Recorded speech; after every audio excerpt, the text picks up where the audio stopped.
Hello दोस्तों, नमस्कार। आप सभी का स्वागत है मेरे चैनल में।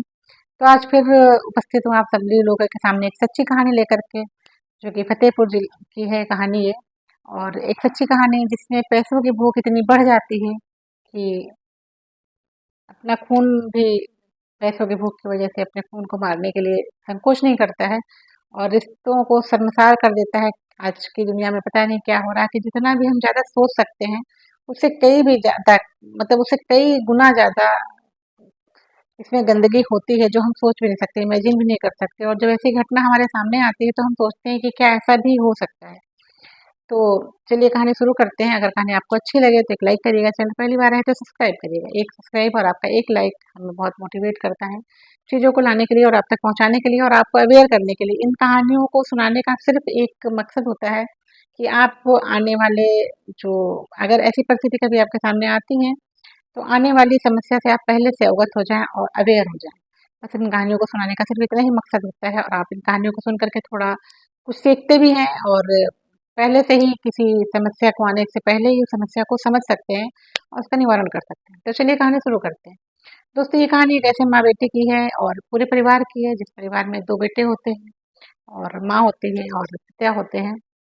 और बेटा होता है, एक बेटे की शादी हो गई होती है और दूसरा बेटा जो होता है वो गेम खेलता है और बाकी जैसे भी ऑनलाइन चीज़ें होती है ना, उनमें सब में पैसे बर्बाद करता होता है। घर वाले उसको बहुत डाँटते हैं, बहुत सुधारने की कोशिश करते हैं, लेकिन बच्चा नहीं मानता है और अपनी उन्हीं चीज़ों में लिप्त रहता है। कभी डाँट की वजह से वो मान जाता है कि नहीं करना चाहिए, गलत है। फिर 25 साल के आसपास उसकी उम्र होती है, नाम होता है नीरज।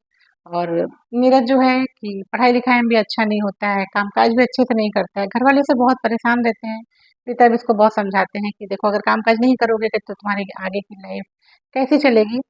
तो वो बेटा सोचता है कि हाँ, सही है। ऐसा करके जब घरवाले समझाते हैं तो वो एक कहता है कि पिताजी मैं एक बीमा एजेंसी में काम करना चाहता हूँ। तो पिताजी बोलते हैं ठीक है, तुम कर लो, किसी तरह कोई भी काम करो, किसी काम को करोगे, करते-करते ही उस काम में तुम्हें सफलता मिलेगी। तो पिताजी कहते हैं ठीक है, तुम अगर बीमा एजेंसी में काम करना चाहते हो तो तुम जॉइन कर लो, कोई बात नहीं है। जो भी सपोर्ट होगा मैं करूँगा। मैं भी चाहता हूँ कि तुम अपने पैरों पर खड़े हो जाओ। लेकिन जो बच्चा होता है उसके दिमाग में तो कुछ और ही चल रहा होता है।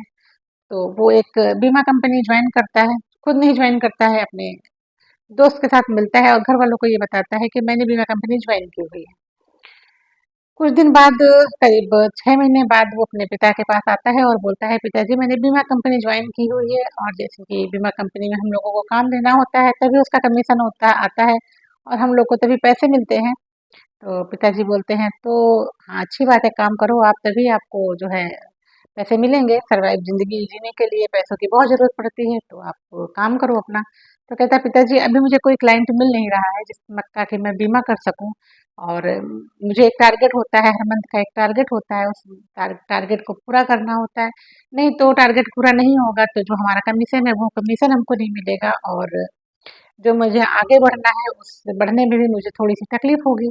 तो जैसे कि कहते हैं कि माँ-बाप अपने बच्चे को ज़रूर परिस्थितियों में सपोर्ट करते हैं कि बच्चा उनका आगे बढ़ सके। तो उसके पिता भी बोलते हैं कि अच्छा ठीक है, तुम बताओ मैं उसमें तुम्हारी क्या मदद कर सकता हूँ?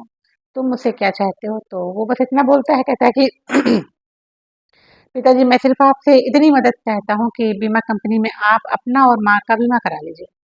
जिससे कि मुझे मैं कंपनी में अपने टारगेट को पूरा कर पाऊँगा और आगे चल कर के आप लोगों को फिर बुढ़ापे में सहारा रहेगा और आप लोग को इतने पैसे मिलेंगे। तो बेटे ने पिता को प्लान समझाया और बोला आप अपना और माँ का एक-एक बीमा करा लो 50-50 लाख रुपए का। जिसमें कि जो मंथली सॉरी जो आपको साल में जो किस्त देनी होगी उसका अमाउंट बहुत ही कम होगा और आपको कवरेज भी मिलेगा, 80 साल तक आप कवरेज भी रहेगा। पिता की उम्र होती है 50 साल और माँ की उम्र होती है 45 साल। तो उनका टर्म प्लान करा देता है, जैसा कि कहते हैं कि अगर आपके साथ कुछ हादसा होता है तो आपको पैसा ज़्यादा पैसा मिलता है। तो पिता और माँ दोनों ने अपना-अपना बीमा करा लिया होता है 3 साल पहले और करीब कहीं से पैसे का जुगाड़ करके वो दोनों लोगों की 3 किस्तें जमा कर चुका होता है। क्योंकि बीमा का नियम होता है कि आपको किस्तें ज़रूर देना होता है, कुछ किस्तें देना होता है, कुछ ऐसा उनका नियम होता है। तो वो 3 किस्तें जमा कर रहा होता है और उसके दिमाग में एक प्लान चल रहा होता है कि जब मैं 2 या 3 किस्तें दे दूँगा, तब मैं कुछ ऐसा प्लान करूँगा कि बीमा के जितने पैसे हैं वो सब मुझे मिल जाएँगे। यही सोचकर वो अपने माँ और पिता का बीमा कराता है। एक दिन कुछ ऐसा होता है कि वो माँ को घर पे आता है और पिताजी उसके नहीं होते हैं, पिताजी कहीं गए होते हैं। आता है और माँ को गाँव में जैसे भूसा रखने वाली जो जगह होती है, कोठरी होती है, वहाँ पर ले जा कर के माँ का कत्ल कर देता है और कत्ल करने के बाद माँ को बोरे में भर के और ट्राली से ले जा कर के घर से अपने 15 किलोमीटर दूर झाड़ियों में फेंक आता है। पिताजी जब शाम को लौट कर के घर आते हैं तो वो पूछते हैं कि तुम्हारी माँ कहाँ है? तो उसके बाद से उसका प्लान ये होता है कि माँ को मारने के बाद मैं पिता को भी मार लूंगा और दोनों लोग की बीमा की जो रकम है वो मेरे पास आ जाएगी और मैं अच्छे से जिंदगी जीऊंगा। तो जब पिताजी शाम को आते हैं तो वो पूछते हैं कि तुम्हारी माँ कहाँ है? तो बेटा कहता है कि माँ तो नाना के यहाँ गई है और मम्मी माँ तो पापा माँ तो नाना के घर गई है। तो पिताजी को लगता है कि बिना बताए तो कभी जाती नहीं है, ऐसे कैसे चली गई? फिर भी उन्होंने सोचा कि शायद तो कुछ इमरजेंसी आ गई होगी तो चली गई होंगी वो उसके मायके फ़ोन करता है, अपनी पत्नी के मायके फ़ोन करता है, तो वहाँ पता चलता है कि वो तो नहीं आई है। फिर उसको वो सोचता है कि फिर कहाँ गई? ढूँढता है इधर-उधर और भी अगल-बगल के लोगों से पूछता है कि क्या आपने कहीं उसको देखा है? तो वो लोग बोलते हैं कि नहीं, हम लोगों ने तो नहीं कहीं देखा है, कहाँ गई? वो ढूँढता रहता है, बहुत ढूँढते-ढूँढते इधर-उधर ढूँढता है, जब नहीं मिलता है तो 2 घंटे बाद, 2-3 घंटे बाद ढूँढते-ढूँढते वो उसी भूसा वाली कोठरी में पहुँचता है, जहाँ के उसके बेटे ने माँ को मारा होता है। वहाँ पर जब उसकी चप्पल देखता है, अपनी पत्नी की चप्पल देखता है पिता, तो उसको कुछ डाउट होता है, तो फिर आकर के वो पूछता है गाँव वालों से अपने बेटे के बारे में कि क्या ये कहीं गया था?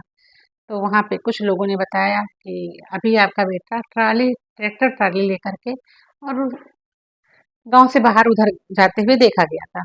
पिता 2-4 लोगों को साथ लेकर के जब उसी रोड पर आगे जाते हैं, तो उनको बोरे में अपनी पत्नी की लाश मिलती है, जो कि बेटे ने ही मारा होता है अपनी माँ को।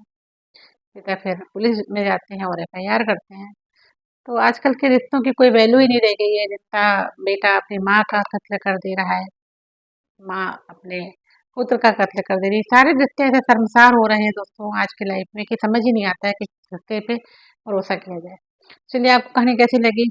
कमेंट बॉक्स में ज़रूर बताइएगा। अगर आपकी कोई राय हो तो भी कमेंट बॉक्स में बताइएगा, ताकि उस सबको उस बारे में कुछ जानकारी मिल सके। मिलते हैं किसी नई कहानी में, किसी नई कहानी में सच्ची कहानी के साथ। तब तक के लिए नमस्कार।